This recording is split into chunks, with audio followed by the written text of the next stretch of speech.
All right, so the intermediate value theorem plays off of continuity. So we got continuity driven in the ground yesterday. You know, I seem to have forgotten the 3 rules for continuity. What are they? Tim? You can't have a removable, can't have like infinite bounds, so like asymptotes, and I forget what it's called, but I can't remember. Crisscross will make you. Jump. Back daddy make it. Yeah. Those are types of discontinuities, but we're looking for the 3 parts that we need for the formal definition of continuity. It's got to have a limit. That's one of them. Well, I was thinking that when x equals c, f of x equals c, and then f of x equals c, and then f equals c of x. So it has to equal that. So writing a limit. But like that's just Has a limit. Yeah. Man, The limit must be a definition. are you reading out of your notes, you cheater? I am reading. Okay, it's got to be defined, it's got to have a limit, and? Yeah, they have to be equal to each other. Okay. And then we talked about the different types of discontinuity as Tim mentioned. What were they, Tim? A removable, Also known as a pole, good? a jump, Mac Daddy make you. yeah, and then Crisscross will make you. infinite bounds, or like He just ignores me. That hurts. Bring up the true pioneers in hip hop, Crisscross, and you just go right past them. Okay? No respect. You don't know your roots, Tim. I don't really like rap hip hop, so.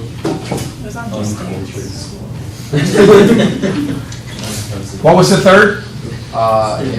Infinite, Also known as? asymptote. Good. Okay. So the intermediate value theorem, also known as IVT, plays off of that idea. It's a really simple concept. Okay?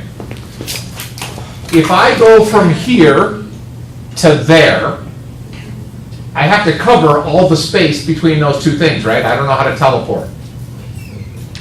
Does that make sense? If I go from a positive value down to a negative value, somewhere along the line I have to cross 0 if the function is continuous. Which is what that says. So the fancy schmancy calculus speak in the box there, if f is continuous on the closed interval from a to b and f of a does not equal f of b, and k is any number between f of a and f of b, then there is at least one number c and a of b such that f of c equals k. Ooh, that looks a little scary the way that's spelled out there. I knew somebody would get it, thanks. So that's the calculus speak.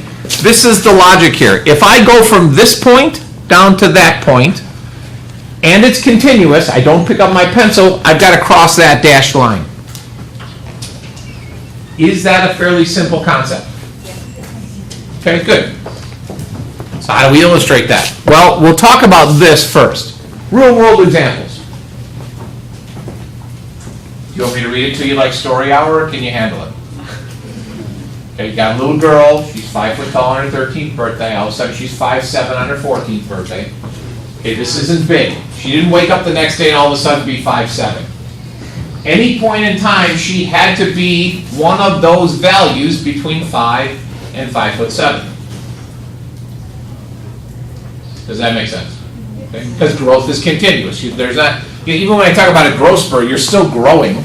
It just happens quickly. And we talked about this already, so let's get right into an example. We want to use the intermediate value theorem to show that a polynomial function has a 0 on the... Oh, you don't. You gonna make it? I'm gonna go to Dr. Boone. Okay. Well, what's the plan now? I'm gonna do some counts. But if you start like convulsing and drooling out of the side of your mouth, I should probably call somebody. That would be awesome. I've never seen that. Never had a seizure in class, so. I'll try not to be the first. You could be the first though, and we're recording, so we get it on tape. Okay, so you can use the intermediate value theorem to prove anything. However, it's common to do zeros. Why zeros? Why do I care about the zeros of a function? Go Irish. No, I was just saying go Irish. You have a Notre Dame shirt.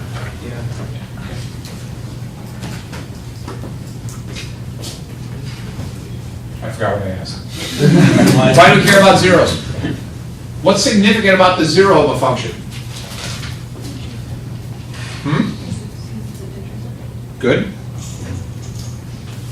What else? Makes it easier to graph it. Good. What else? Just keep going. Because I mentioned one about it. It is what it is, right? Let's suppose I've got a parabola. Let's skip this cubic for a second. Let's look at the parabola x squared minus 2x minus 3. What can you tell me about that parabola? Did it open up or down? Oh, how do you know? Forget about pronouns. Don't say it's positive. What are you talking about? The coefficient in front of the leading coefficient, if you want to get all fancies in your panties, is positive, therefore the parabola opens up. Do you know anything else about that parabola? Suppose I asked you to graph it without using your fancy schmancy technical devices. How would you graph that?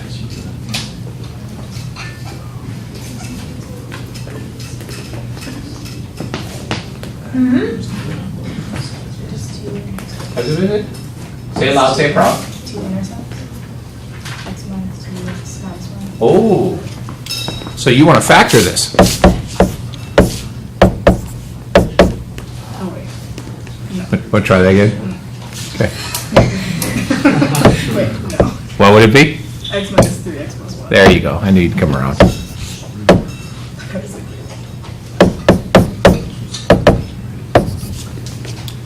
Okay, so what?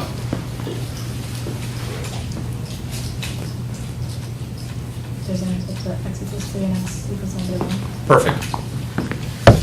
If this equals 0, then we have an intercept at 3 and -1. What's the other name for x-intercepts? This is where the whole puzzle comes together, kids. They're also known as zeros.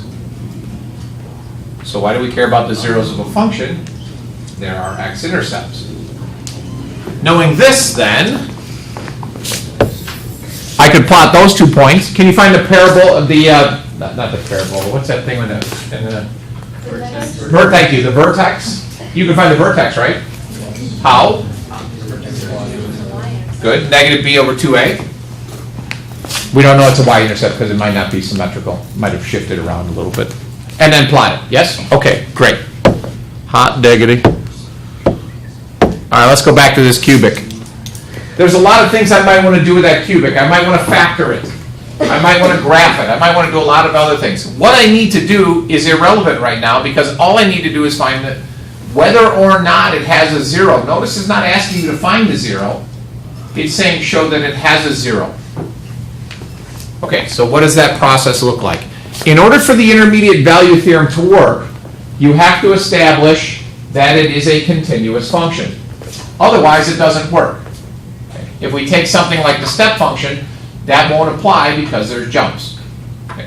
The growth of a girl, me moving from here to there, is continuous. Okay. Same thing is true here. How do I know that that function is continuous?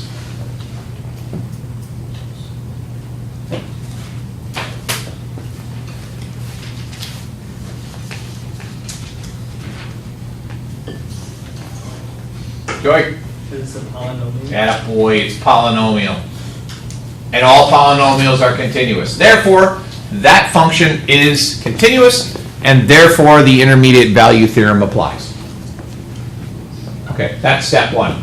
Step 2, I need to find the values of the starting point and the ending point. to get an idea of what the graph looks like. Okay, so, oh, where'd that go? Come on, there you go. It's a polynomial, as you said, and therefore I need to find the starting point and the ending point. So I found f of 0 first. Where'd that 0 come from? It tells you on the interval from 0 to 1. It's a magic sleeve. F of 1. Find that value because that's the other point on the interval. That's the calculation part. The rest is the application of the theorem. Notice that f of 0 is negative 1 and f of 1 is 2. That means as it travels from 0 to 1, it's going from a negative value to a positive value. It is impossible to go from negative to positive without picking up your pencil, without crossing the x-axis. Right? Right.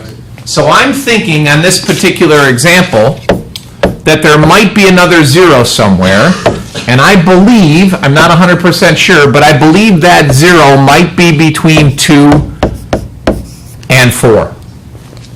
Okay. So I'm going to check. I don't know what the cubic looks like, but I'm thinking it might have another 0. What's f of 2? You might want your calculators, by the way. I don't know how good you are at cubing. In other words, get out your calculators. Stop grunting at me. Wait, Is that you, Sarah? Okay. What? was prior to the calculator.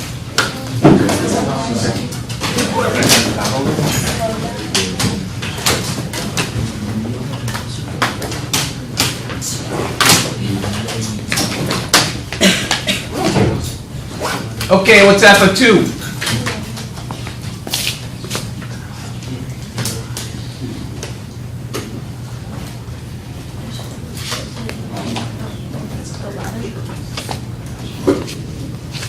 The suggestion is that it's equal to 11. Can somebody confirm?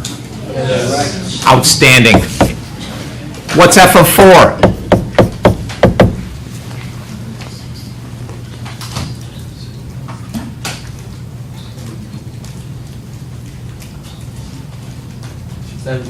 Se- 71 is the... Okay, we agree. Outstanding. Is there a 0 between 2 and 4? Let me rephrase my question. Can there be a 0 between 2 and 4?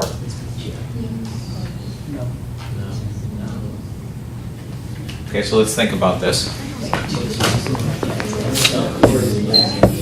Notice my lack of response does not mean that you're right or wrong. I'm just throwing some ideas out here. So there's 2, there's 4, here's 11, here's 71.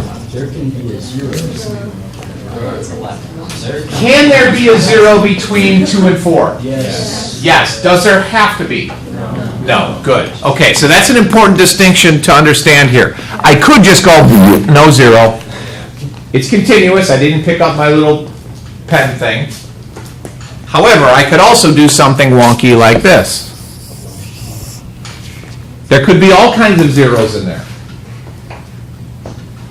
But the intermediate value theorem just says, does there have to be a 0 in there? The answer to 2 to 4 is no. The answer from 0 to 1, as we saw before, is yes, because it's impossible to go from 0 to, what were my values? Negative 1 and, okay, I can't go from this point to that point continuously without crossing the x-axis. It has to happen. Where does that happen? Who knows? It could go like this, it could go like this, it could go like this. Who knows? Now, later on, we'll find those zeros, but that's not what IVT does. IVT just tells you, yeah, there's got to be one in there somewhere. How would you find that 0?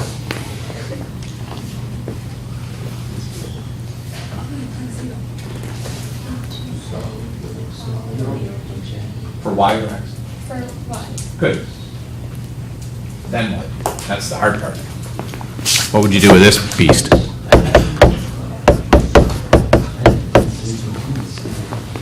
Haley, what would you do with that? Oh,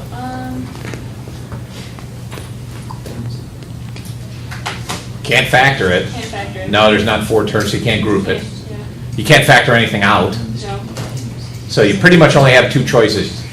What are the two? Can you move the one over to the other side? It's not gonna help. No. You can't do the quadrilateral. Or, no, quadrilateral.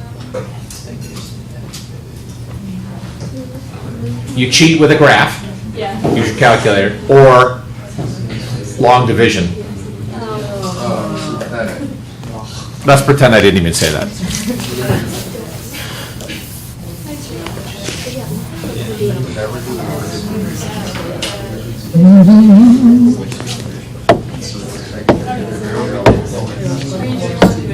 No, I don't care. I don't care where it's at. That wasn't the question. I just answered the question. Yeah. I'm not gonna do more work than I have to. Does that concept make sense? Okay, so one is the basic idea of what's going on here, going from point A to point B, crossing all the points in between.